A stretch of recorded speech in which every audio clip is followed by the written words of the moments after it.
Pues ya estamos de vuelta aquí en Contralínea Periodismo de Investigación y como decíamos antes de este corte, para hablar de una situación en el Instituto Nacional de Antropología e Historia, más bien responsabilidad del Instituto Nacional de Antropología e Historia sobre un pecio, es decir, sobre pues un patrimonio arqueológico hundido llamado El Ángel, que pues fue fracturado por malas prácticas, probablemente por negligencia, por ignorancia de los propios pues científicos encargados de estudiarlo y que no solamente se estropea este patrimonio arqueológico, sino que además se daña un área natural protegida. Pues me da mucho gusto recibir aquí con nosotros a nuestro compañero Roberto Galindo, que es colaborador precisamente de Contralínea y que además de interesantes artículos de opinión, pues también ha hecho investigaciones que tienen que ver con el mundo cultural muy importantes como esta que nos está presentando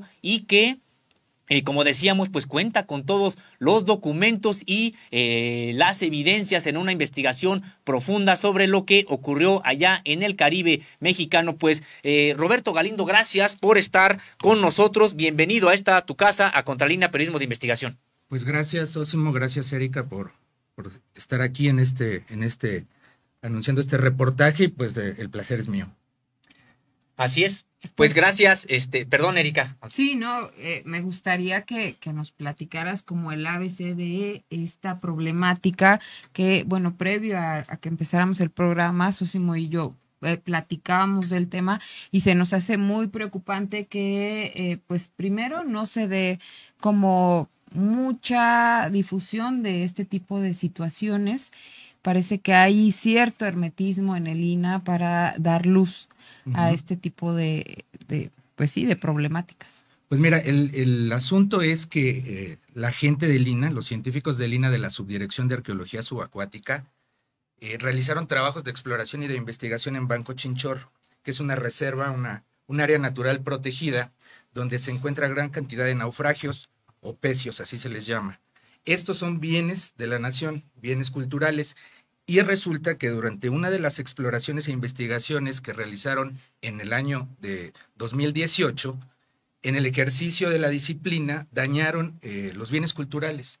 Como lo dijo Sosimo, fracturaron el pecio, le causaron daños al arrecife, que son bienes naturales, que también es patrimonio de la nación.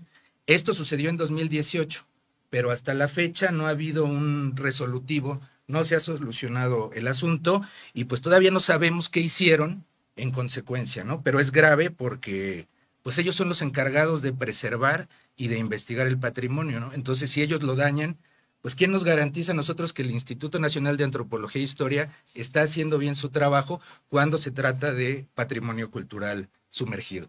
Y además que después de que hay el daño, pues tratan de minimizar el asunto y ocultar lo que ocurrió. Pero antes de pasar a este asunto, Roberto, permíteme, preguntarte, ¿qué importancia tiene este pecio conocido como el Ángel?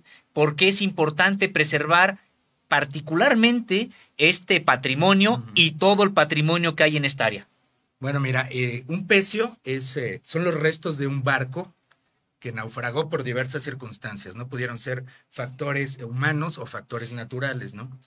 Se entiende que este barco naufraga por cuestiones medioambientales en la primera mitad del siglo XIX. Es un barco que se ha determinado tiene una procedencia o filiación cultural británica, particularmente escocesa, ¿no?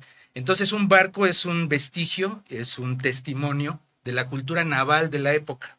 Formaba parte de las rutas de navegación y transportaba palo de tinte. Esto lo ha determinado la gente de la Subdirección de Arqueología Subacuática.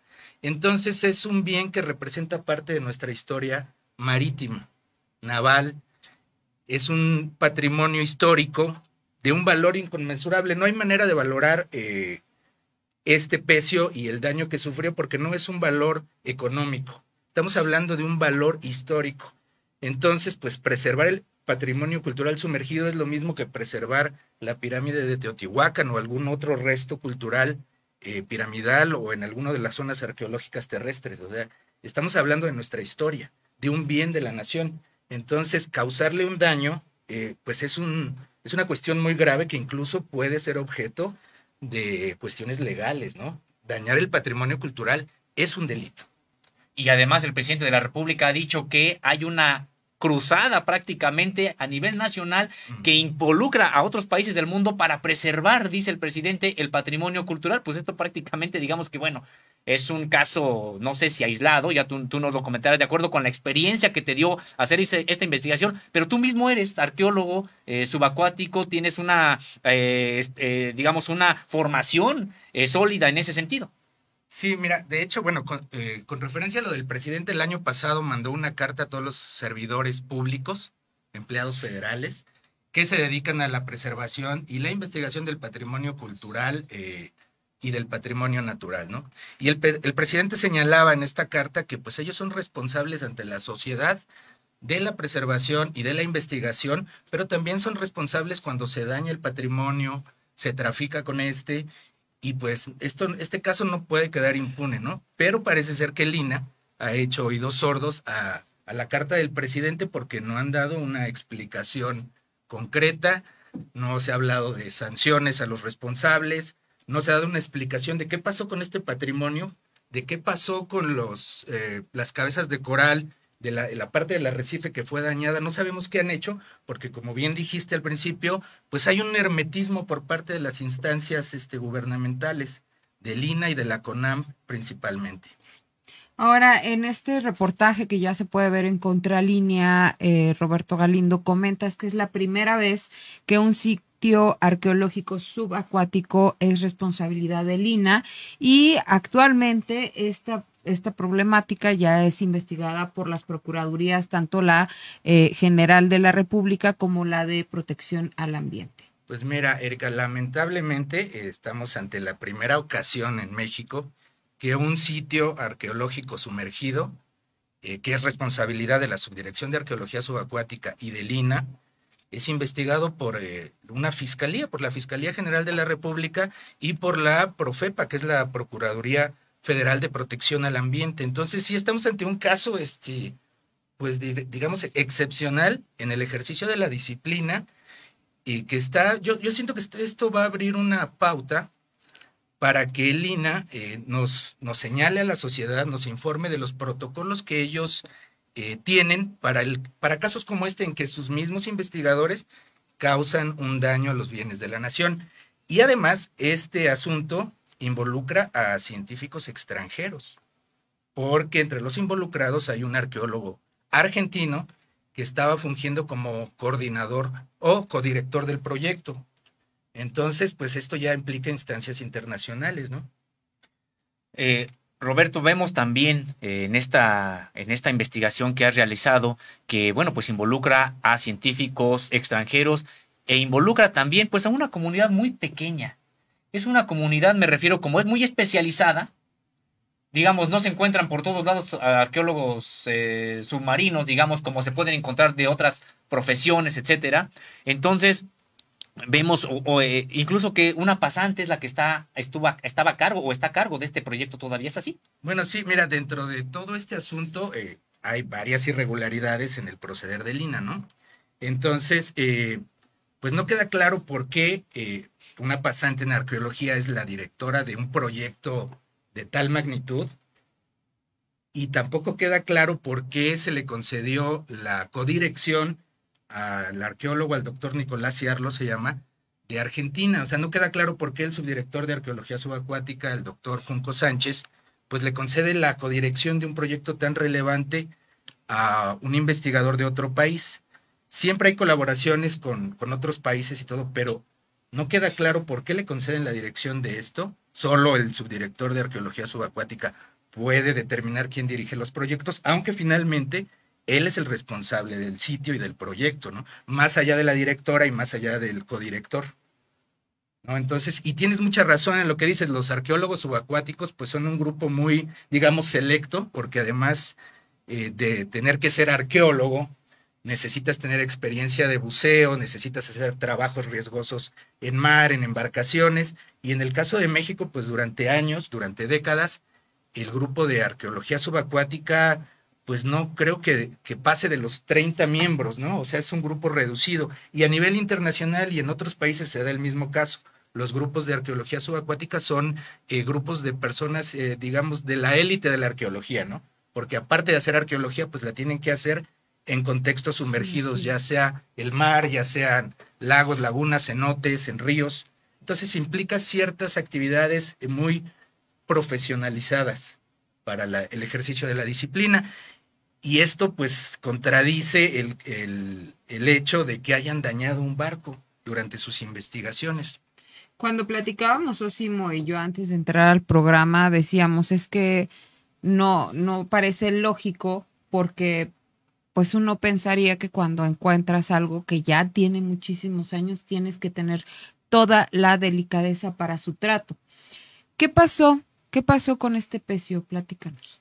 Pues mira, el asunto es que en la temporada de campo del 2018, durante uno de los días de las operaciones de excavación, ya estaban excavando el sitio, surge un incidente. El ancla que está sobre el sitio, ellos tienen que llegar en una embarcación hasta el sitio que está en Banco Chinchorro. El sitio sumergido se encuentra entre 10-12 metros de profundidad. Entonces ellos llegan en la embarcación, una lancha, se posicionan sobre el sitio y desde ahí se tiran los buzos para llegar al fondo y hacer los registros o la excavación. Estando ellos en el sitio, había condiciones climáticas adversas, fuerte marejada, fuerte viento, y el ancla que tiran ellos para fondear la embarcación se rompió.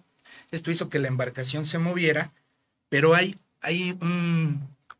pues ahora sí que digamos que el detalle que rompe el barco es que ellos tenían una boya de señalización atada al sitio arqueológico. Y entonces cuando la embarcación se zafa el ancla, la embarcación se mueve y se lleva la boya y jala la cuerda que está amarrada al sitio y rompen el sitio. Además de haberle causado otros daños, porque el ancla había dañado parte del contexto arqueológico, porque la habían tirado en repetidas ocasiones sobre el sitio, algunos costales de arena habían caído sobre el sitio. Estos los usan para tapar los restos que van descubriendo o algunas secciones del naufragio. Y todo esto lo sabemos porque un exmiembro de la Subdirección de Arqueología Subacuática, el arquitecto Octavio del Río, pues hizo la denuncia de los hechos, ¿no? Los denunció ante el subdirector de Arqueología Subacuática después de que sucedió el incidente y ante la inactividad o pasividad, así le nombró el arquitecto del subdirector de Arqueología Subacuática, pues llevó el asunto a otras instancias y denunció los hechos ante el director de la Reserva Natural de Banco Chinchorro, que forma parte de la CONAN, de la Comisión Nacional de Áreas Protegidas. Y este suceso desencadena las siguientes denuncias que se llevan ante la Fiscalía General de la República y que se llevan ante la Profepa. Pero esto sucede 9 meses después del incidente. O sea, debemos tener en claro que el daño al naufragio sucede en noviembre de 2018. En este lapso, el arquitecto presenta la denuncia ante el subdirector de la SAS, de la Subdirección de Arqueología Subacuática, y también hay otro documento que presenta la directora del proyecto, Laura Carrillo, donde desmiente algunas de las acusaciones del arquitecto, pero parece que no sucede nada en ese periodo y entonces Del Río lleva el asunto ante el director del Área Natural Protegida de la Reserva. Y esto desencadena una serie de denuncias en otras instancias, pero aquí quiero enfatizar que no sabemos qué hizo la Subdirección de Arqueología Subacuática entre noviembre del 18 y julio de 2019, cuando el arquitecto hace las denuncias. Es decir, pareciera que el INAH reacciona cuando ya tiene las denuncias y no por motu propio, como debiera de haber ocurrido. Es decir, ante un hecho, un daño de tal magnitud, pues inmediatamente debería de entrar un protocolo pues de resarcimiento del daño por un lado y por otro también pues de investigar qué fue lo que ocurrió y deslindar, pues sí, responsabilidades.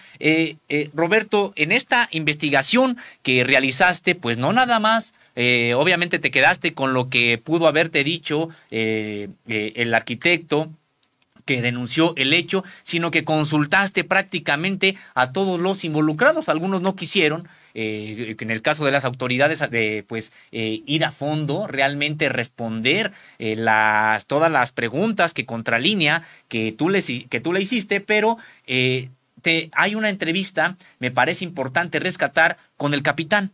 un capitán del barco que además, fue contratado en este caso por el INAH para auxiliar, ahorita nos explicarás bien cuál era el papel de este capitán, para auxiliar precisamente en los trabajos que se estaban haciendo sobre este asunto, y él pues da cuenta de lo que realmente ocurrió cuando estaba participando en estos trabajos.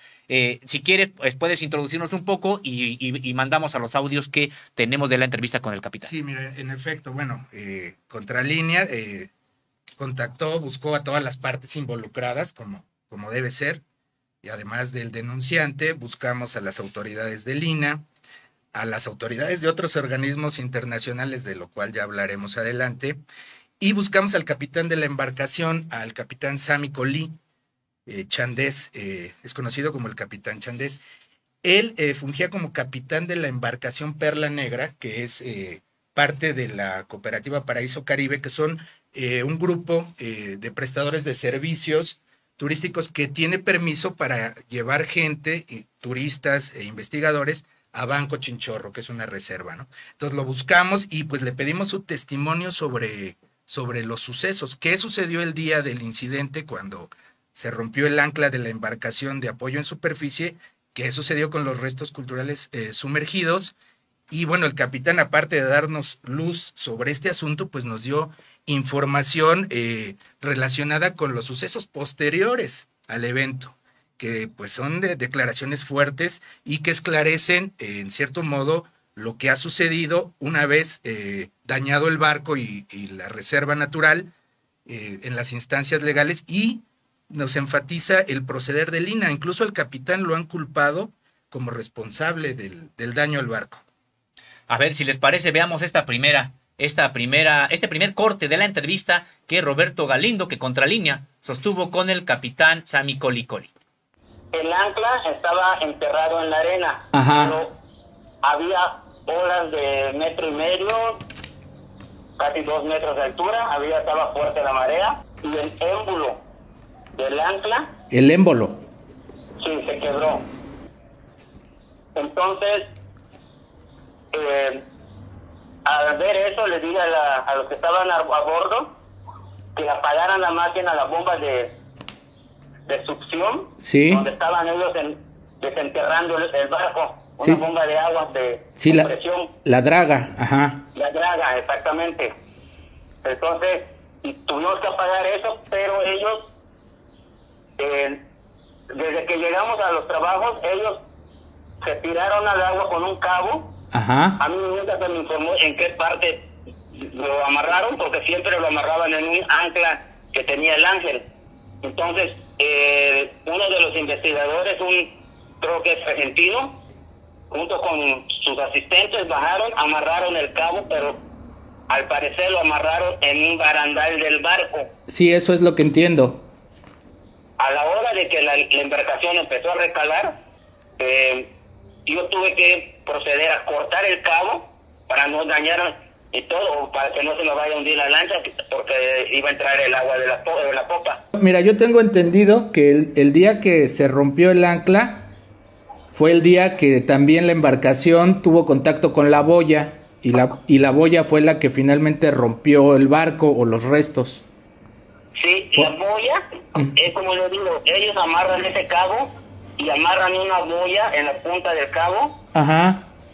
Para que cuando yo tire mi ancla, yo meto reversa y me amarro en la boya en la parte de la popa. Ajá. Para que la embarcación no se mezcla de un lado para otro y arrastren a los buzos que están con la draga. Ajá. Eso, que se quede estabilizada la embarcación.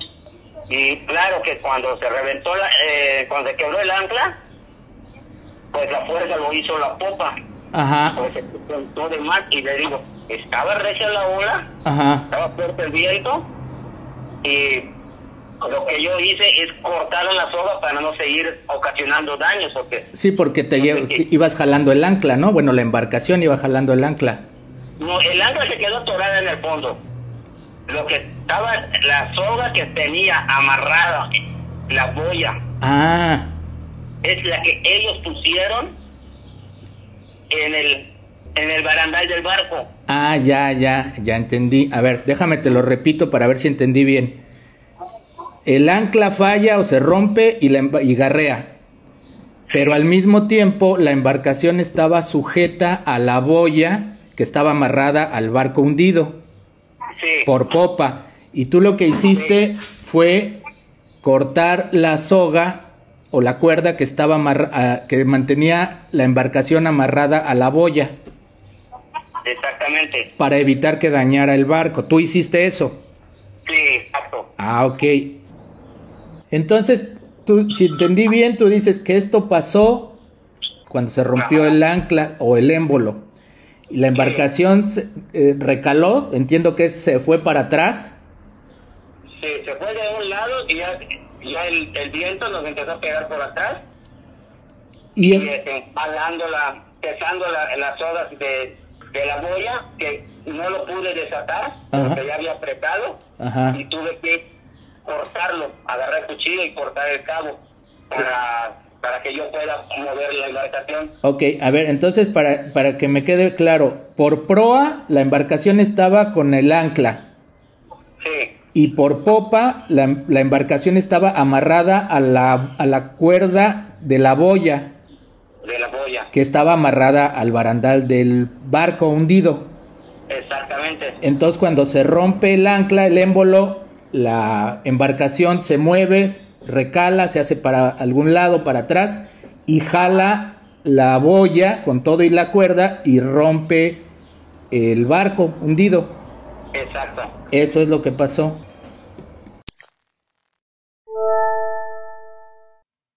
Pues aquí está el testimonio del capitán que participó en estos trabajos, lo cual, bueno, pues revela situaciones muy importantes de cosas que probablemente no se tenían que haber hecho, pero ahí es un asunto también, Roberto Galindo, a veces de especialistas. Nos gustaría si por favor nos pudieras, pues, digamos que traducir y resumir lo que nos dice el capitán, que es importante los audios con él, que se diga exactamente incluso los nombres de las partes de los barcos, a dónde se amarraron, incluso pues las sogas, etcétera, porque es importante precisamente para la investigación. Pero en términos generales, ¿cómo podemos traducir lo que dice el capitán cuando se refiere a todos estos términos que además son técnicos? Bueno, mira, cuando el capitán habla de que la embarcación en la que ellos estaban trabajando, el Perla Negra, la que él capitaneaba, el ancla que la tenía sujeta al fondo marino se rompe. El ancla, el fragmento de ancla que queda sujeto a la cuerda, que estaba sujeta a la popa, la parte de enfrente de la embarcación, es arrastrado por el fondo marino, por la arena, porque ellos fondeaban afuera del sitio, ¿no? Afuera del contexto arqueológico sumergido. Entonces, si el ancla se rompe, el émbolo es una parte del ancla, se rompe esta parte, y la embarcación pues queda a la deriva, o sea, no queda sujeta, no queda posicionada, y entonces ellos están arriba en la embarcación y la embarcación se mueve. Pero al mismo tiempo había buzos abajo de la embarcación trabajando en el sitio, haciendo una excavación. Había una draga en la embarcación, es una bomba que está succionando a través de mangueras arena en el sitio arqueológico y la expulsa por otro lado para que ellos vayan liberando los restos arqueológicos que están abajo en el fondo marino. Cuando esto sucede y la embarcación se mueve, pues con esas mangueras de la draga, el capitán menciona que corren el riesgo de arrastrar a los buzos en el fondo marino. Entonces el capitán pues hace que uno de sus hombres, de sus marineros, recobre el cabo del ancla, pero al mismo tiempo el capitán se va a la parte de la popa y él menciona que corta una cuerda, la cuerda de la boya de señalización, a la que estaba amarrada, según el capitán, la embarcación por popa, para mantenerla firme en el mar, arriba de los buzos que están trabajando en el fondo marino. El capitán corta esta cuerda para liberar a la embarcación y poder echar a andar los motores, porque cuando ellos están trabajando abajo, los buzos, pues el capitán tiene que tener la embarcación con los motores apagados. Entonces él libera la embarcación de la cuerda de la boya para poderse alejar del sitio y echar a andar los motores, porque el capitán, pues en este momento eso sobra, la embarcación queda a la deriva y eso puede ocasionar hasta el hundimiento de la embarcación. Entonces él corta esta cuerda. Digamos que el capitán lo que hace es, intenta evitar el daño del sitio, pero el problema es que la boya y la cuerda a la que estaba sujeta, de acuerdo al capitán, la embarcación por popa, estaba amarrada a lo que el capitán se refiere como un barandal. Pero esto no era un barandal, esta es una parte interna de la estructura del barco que ha quedado expuesta a través de los años, porque la madera que la recubría, el casco de la embarcación que era de madera, pues ya se deterioró y se deshizo por efecto de las corrientes marinas, del medio ambiente. Entonces, sobre el fondo marino había una estructura de la parte delantera de la embarcación, de la popa, que la delineaba, ¿no? Le da la forma. En alguna de las imágenes que se están proyectando se ve el sitio completo, es un mosaico fotográfico. Ahí se puede apreciar la parte de la proa, la parte de la popa. Y esta estructura es una estructura, digamos, lleva la forma del barco, y a esta estructura amarraron la cuerda que tenía la boya en superficie.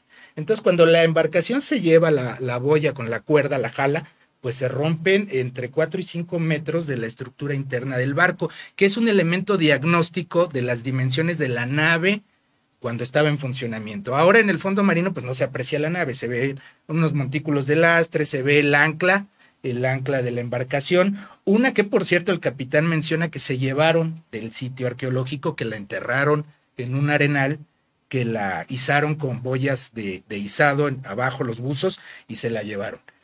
Y de acuerdo al testimonio del capitán, pues resulta que a esta ancla, la original del sitio que se aprecia en la imagen que está en la pantalla, a esa ancla se amarraban antes.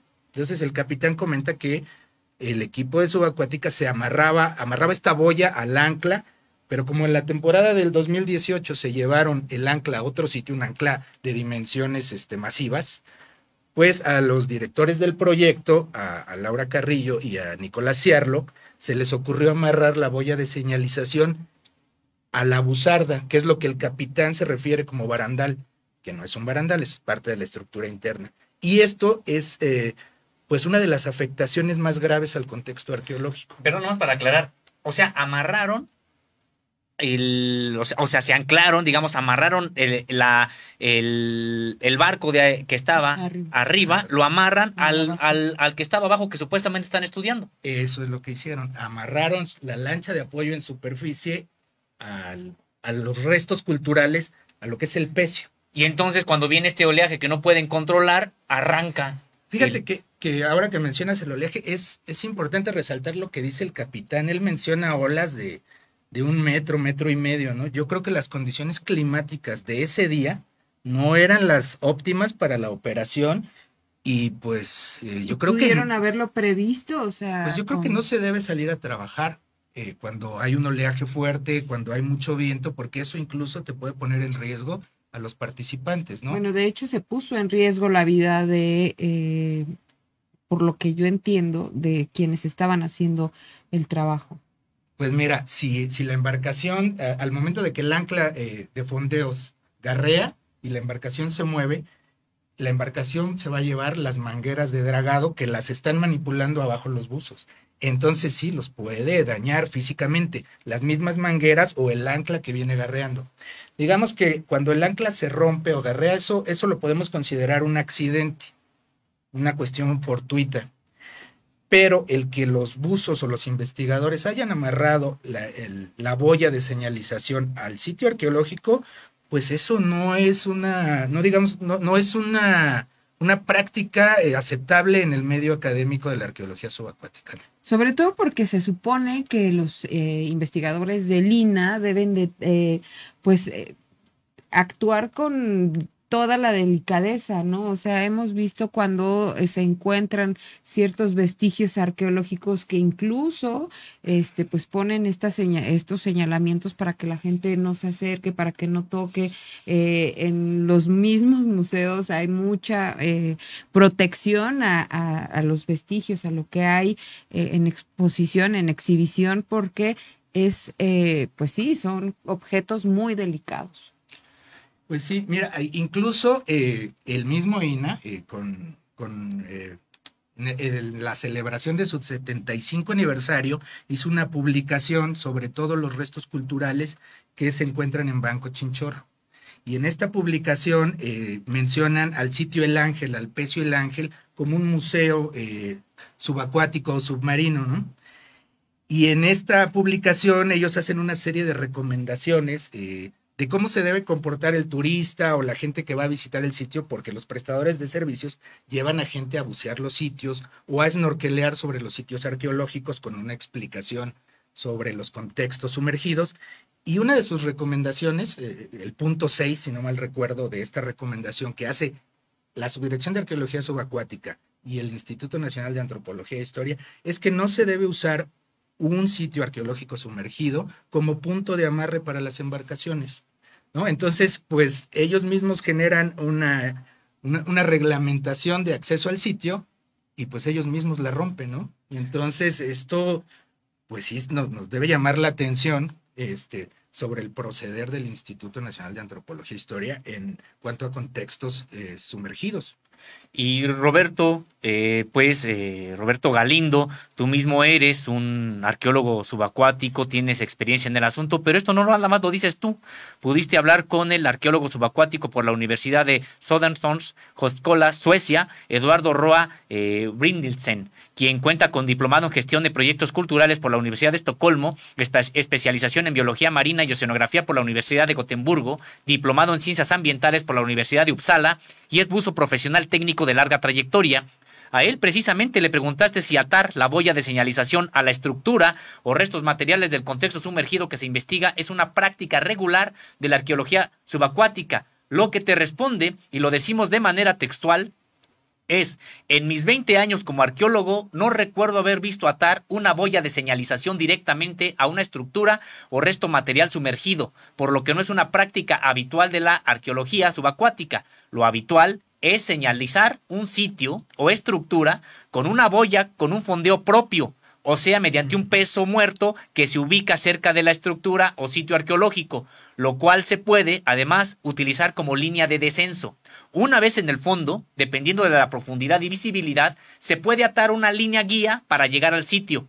He participado en numerosos trabajos de investigación en varios países como Chile, España, Colombia, Suecia, y en la mayoría de los casos las boyas de señalización han sido reubicadas cerca del sitio a diario mediante un GPS desde cubierta. Luego se mueve más cerca o si hay buena visibilidad se deja un poco alejado. Bueno, pues este experto con el que tuviste la oportunidad de platicar, de entrevistarlo precisamente, bueno, pues te dice que en 20 años como arqueólogo y con estas credenciales que hemos leído de él, pues no era, digamos que una práctica adecuada, lo que finalmente terminó siendo Lina.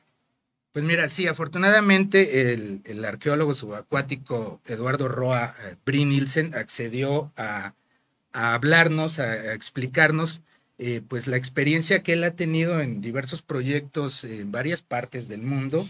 Y en Suecia en particular, es un arqueólogo de larga trayectoria en aspectos marítimos. Y bueno, además de lo que tú comentas, que se le preguntó, esto en relación al daño sufrido por el sitio, pero también le particularizamos la pregunta acerca de que si una boya de las dimensiones de las que usaron en esta exploración para señalizar el sitio por sí sola, amarrada al contexto, no le generaría un daño al sitio arqueológico. Y me refiero a en caso de que no se hubiera dañado por la rotura del ancla, que el solo hecho de amarrar la boya a los restos arqueológicos de un sitio le causa daño al contexto arqueológico. Y él responde que pues una boya, dependiendo de las condiciones medioambientales, oceanográficas, de los cambios en las mareas, pues efectivamente puede dañar el contexto arqueológico por el simple hecho de estar atada a los restos culturales. Eso sin que la embarcación la hubiera jalado y hubiera dañado el sitio, ¿no? Así es, y bueno, no solo el espacio arqueológico, sino también el del medio ambiente. Se dañó el arrecife, tengo entendido. Bueno, además del daño al pecio, hubo daño a arrecifes de coral. En Banco Chinchorro y en otros arrecifes donde hay naufragios, dependiendo de dónde suceda el evento de naufragio y se depositen los restos del barco en el fondo marino, pues obviamente las colonias de corales empiezan a crecer entre los elementos de los restos hundidos, o el mismo barco cae sobre los restos naturales, sobre los arrecifes. Es decir, los restos culturales se depositan sobre el arrecife. En el caso de un barco de casi 200 años de antigüedad sumergido, pues las colonias de coral ya crecieron sobre los elementos del sitio, ¿no? Sobre la misma busarda había una cabeza de coral de grandes dimensiones, sobre otras partes del contexto hay elementos naturales. Entonces la fractura del barco también dañó cabezas de coral, que este aspecto ya le compete a la Profepa, a la Procuraduría de Protección al Medio Ambiente. Y ellos son los que deben dictaminar el daño, ¿no? Pero también por ahí pues todavía no se resuelve este asunto, pero efectivamente, como dice Erika, hay un daño a los bienes naturales de la nación. Parece que tenemos otro corte de la entrevista con el capitán Sammy Coli Chandes. Vamos a escuchar. Todos estaban viendo que se corte la soga para que yo pueda arrancar mis máquinas. Ajá. Porque estaban desesperados porque estamos arrastrando a la gente.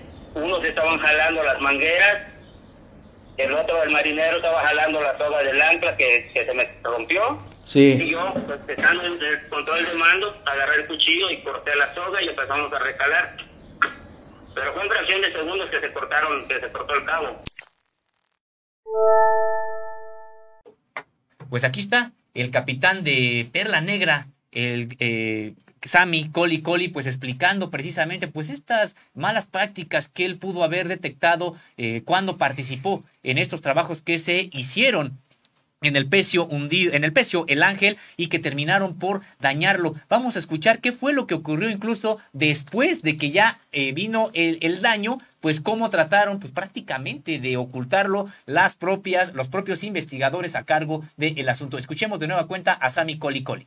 No, a mí ya me vino a interrogar la PGR, porque yo tengo una demanda penal en contra de esa situación igual.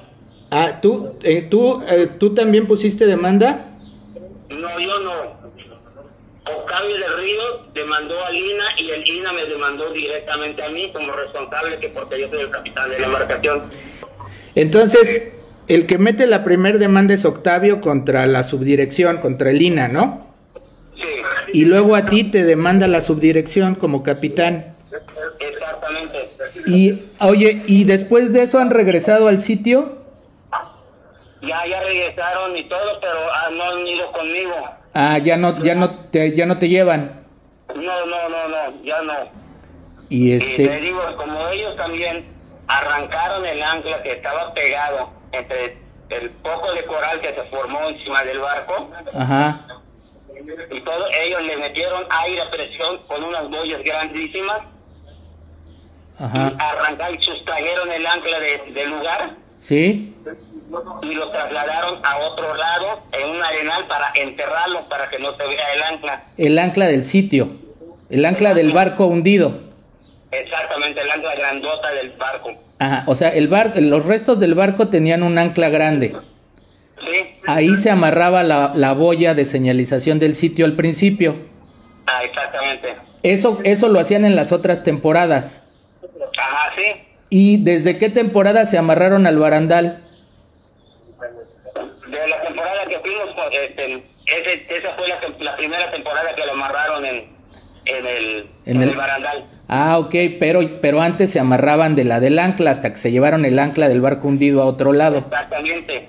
Okay. Pero como ellos iban a mover el ancla, porque supuestamente dijeron que trataron de robar esa ancla que ya se mueve, ajá, por eso lo amarraron de otra parte del barco, pero nunca me dijeron si era de un barandal. Sí, no es un barandal precisamente, es una parte de la estructura interna del barco, y como el barco ya no tiene madera, queda expuesta esta parte, pero pareciera que es un barandal. Creo que eso pensaron ellos al principio, pero era parte de la estructura interna. Ajá. Oye, una pregunta más, la boya que estaba amarrada al sitio, al barandal a la busarda, ¿de qué capacidad es o era? ¿De qué tamaño? Pues es una boya más o menos como de 30 centímetros de diámetro. 30 centímetros. 40 centímetros de diámetro. Entonces, si era una práctica común de ellos amarrar la boya al sitio y luego la embarcación a la boya para tenerla fija entre el ancla y el sitio. Exactamente. Oye, y entonces a ti te requirió la autoridad vino un agente de la PGR hasta acá, a Mahahual, Ajá. y fue a mi casa a entrevistarme y todo, y yo ya le di mi declaración, pero ya después de todo esto, la pandemia y todo eso, pues hasta ahorita yo no he recibido notificación alguna por parte de la PGR o... Ok. Pero no te han dicho que ya se acabó este asunto de la investigación. No me han dicho. Y ya, entonces, obviamente ya no colaboras con el INA ni con los de subacuática, de arqueología subacuática. No, el último viaje que dieron después, yo llegué a las costas de Lina nada más en otra embarcación. Ajá. Los dejé allá en Chinchorro y yo regresé ya de noche. Y la embarcación, la Perla Negra, lo llevó otra persona que se quedó con ellos a trabajar 15 días. Ajá. 15 días estuvieron allá y ahora sí, pues ya ellos pusieron muertos, o sea, unas estructuras de concreto alrededor del barco para que ya se puedan ellos amarrar. Ah, pues yo entiendo que eso es lo que debieron hacer desde un principio. Exactamente. No amarrarse al barco, pero bueno, es muy importante lo que dices porque, pues yo entiendo que tú hiciste lo que ellos te dijeron que hicieras, ¿no? El amarrarme allá es porque ellos me dijeron que yo me amarrara de ese cabo. Sí.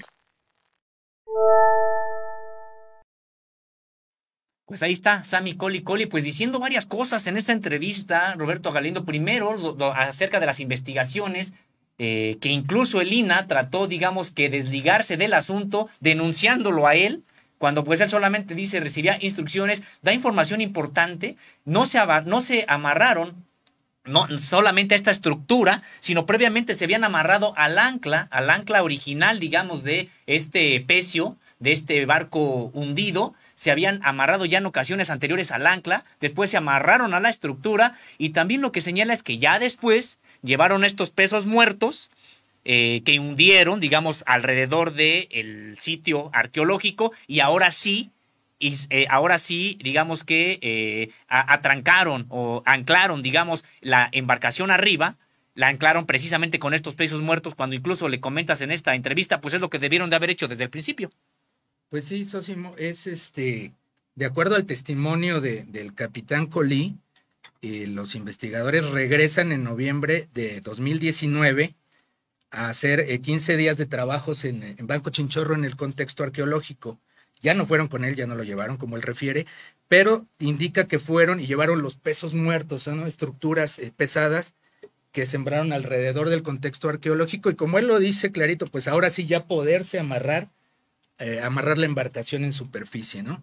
Entonces esto pues evidencia el mal proceder de los investigadores, porque esto debieron hacer antes de llegar a hacer excavaciones en el sitio, para salvaguardar el medio ambiente, los arrecifes del coral, para no estar tirando el ancla en diversas zonas que puede afectar a los arrecifes de coral, a las cabezas de coral en el fondo marino, y sobre todo para no afectar al patrimonio cultural de la nación. Y asimismo el capitán señala, y debo decir que cuando hablé con él, pues el capitán está temeroso de las consecuencias que pudiera tener las acusaciones del INA, ¿no? Y él señala que él solo obedecía las órdenes de los científicos, tirar aquí el ancla, tirar allá el ancla, amarrarse a la boya. O sea, digamos que el capitán Collie pues estaba a las órdenes de los investigadores, ¿no? Hizo falta definitivamente experiencia y pericia por parte de quienes llevaron o encabezaron este proyecto, Roberto Galindo. Pues mira, y no lo digo solamente yo, pues el arqueólogo Bri Nielsen lo ha confirmado, pues no se deben hacer este tipo de actos de amarrar las embarcaciones de apoyo en superficie al sitio arqueológico, ni amarrar las boyas. Entonces, pues no sé si calificarlo de negligencia científica, un mal proceder. Puede haber muchas justificaciones. Una de ellas es que se llevaron el ancla original del sitio y ahí se amarraban. El capitán refiere que era una práctica común del Grupo de Subacuática de México amarrarse al contexto. Y hay imágenes que lo comprueban, donde se ve el cabo de la boya de señalización atada al ancla original del sitio. Se llevan esta ancla a otro lado y pues se les hace fácil amarrarse a la estructura de la embarcación, ¿no? Y evidentemente eso no debió hacerse, ¿no? Ese no es un proceder correcto en el ejercicio de la disciplina de la arqueología subacuática. Pues mira, es una investigación amplia en la que consultaste a las autoridades tanto ambientales como a las de el INAH. Usted puede leerla en www.contralinea.com.mx, donde están todos los documentos, donde están también las fotografías y donde se ve precisamente, bueno, pues en qué condiciones se hizo esta investigación, supuestamente pues para resguardar patrimonio cultural, arqueológico, hundido y que terminó por estropearlo. Pero se nos acaba el tiempo y me gustaría, Roberto Galindo, que nos explicaras con esta investigación que realizaste, pues qué fue lo que encontraste con respecto de los encargados del proyecto. ¿Dónde están? ¿Siguen en el INAH? ¿Los están investigando? ¿Ya ha habido algún tipo de sanción o de deslinde de responsabilidades por este asunto? Mira, Sosimo, el asunto es que es de sentido común que una vez que suceden los daños al pecio, el Ángel, en 2018, pues se debió haber hecho del conocimiento de las autoridades de la Reserva de la Biosfera, de la Procuraduría Federal de Protección al Ambiente, además de las autoridades del INAH, ¿no? Y en este caso, pues no, al parecer la Subdirección de Arqueología Subacuática no dio aviso de las afectaciones y fue el arquitecto del Río Lara el que hace la denuncia ante el director de la Reserva de la Biosfera. En este sentido, pues hay acusaciones fuertes en la Profepa, en la Fiscalía General de la República, pero también del Río Lara llevó el asunto al órgano interno de control del INAH, donde supuestamente se abrió una investigación en contra o acerca del proceder de los investigadores de la Subdirección de Arqueología Subacuática. Esta investigación pues duró de agosto, septiembre del 2019 hasta febrero del 2022, ¿no? Y finalmente, a pesar de todas las evidencias que del Río Lara, el arquitecto, presentó al órgano interno de control, pues ya se cerró el asunto y ellos aducen que es por falta de pruebas, ¿no? Pero las evidencias, pues yo creo que son contundentes del daño al pecio. Además, del Río Lara presentó denuncia o queja en el Consejo de Arqueología, que depende de la Dirección de Arqueología del INAH y de la Dirección del INAH en general. Y el Consejo de Arqueología lo único que dice, lo único que ha resuelto, pues es que se le pidió una explicación a los investigadores de la conservación del patrimonio cultural sumergido y que en la medida de lo posible van a hacer todos los esfuerzos que esté a su alcance para que situaciones como esta pues no vuelvan a ocurrir, ¿no? Pero no hay una explicación clara de lo que sucedió.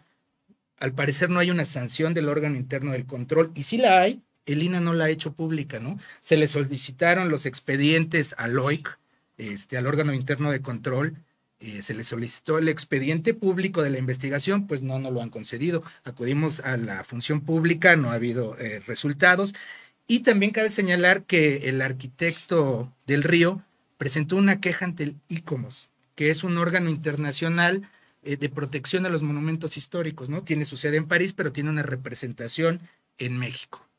Presenta la queja por los daños al patrimonio cultural. Esto se hace también en 2019.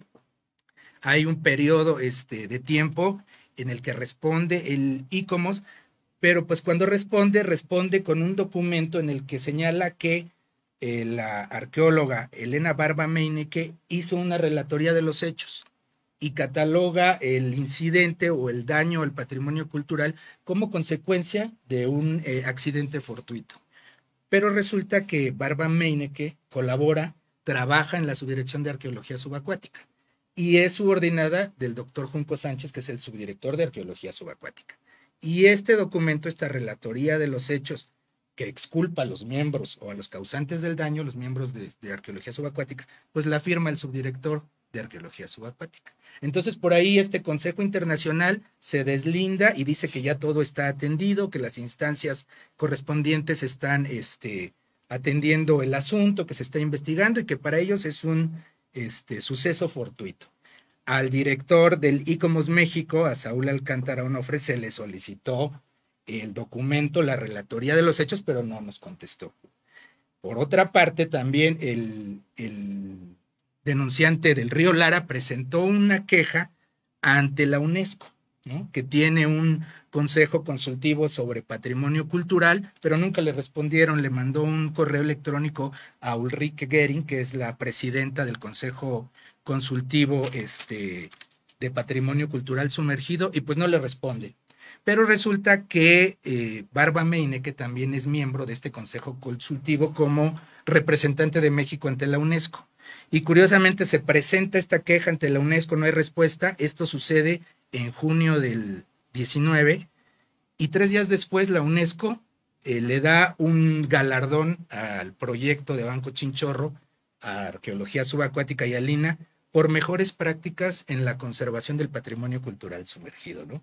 Y esto es contradictorio porque rompen, fracturan un barco hundido y les dan un premio, ¿no?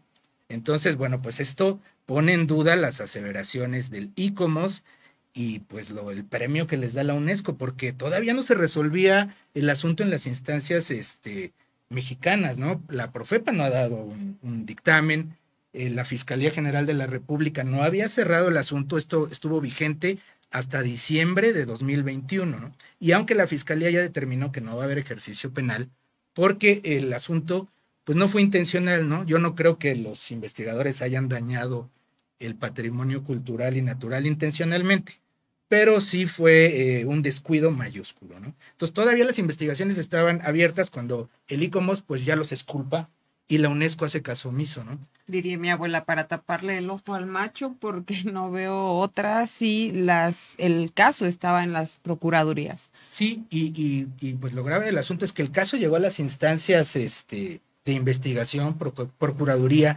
fiscalía, órgano interno de control, consejo de arqueología, por el denunciante. O sea, no hay evidencia de que la subdirección haya procedido con un protocolo para aminorar el daño o para resarcir el daño. Parece, por la evidencia que tenemos, que se dedicaron a hacer una especie de estrategia de minimización de daños, pero de su imagen, ¿no? O sea, sí acudieron a las fiscalías, sí acudieron a la Profepa, pero iban un paso detrás del denunciante, ¿no? A resolver esto aquí, a resolver esto allá, pero ellos no tenemos noticia de que ellos hayan metido pues las denuncias ante las instancias correspondientes. De hecho, no sabemos por qué la subdirección no dio aviso al director de la reserva. Esto lo hizo el denunciante. Ellos debieron saber desde el 18 lo que había sucedido. Y de acuerdo a la gravedad del asunto, el director de la reserva de esa época, no recuerdo ahorita el nombre, pues hace las denuncias ante la Profepa y la Fiscalía, porque es una acusación de gravedad.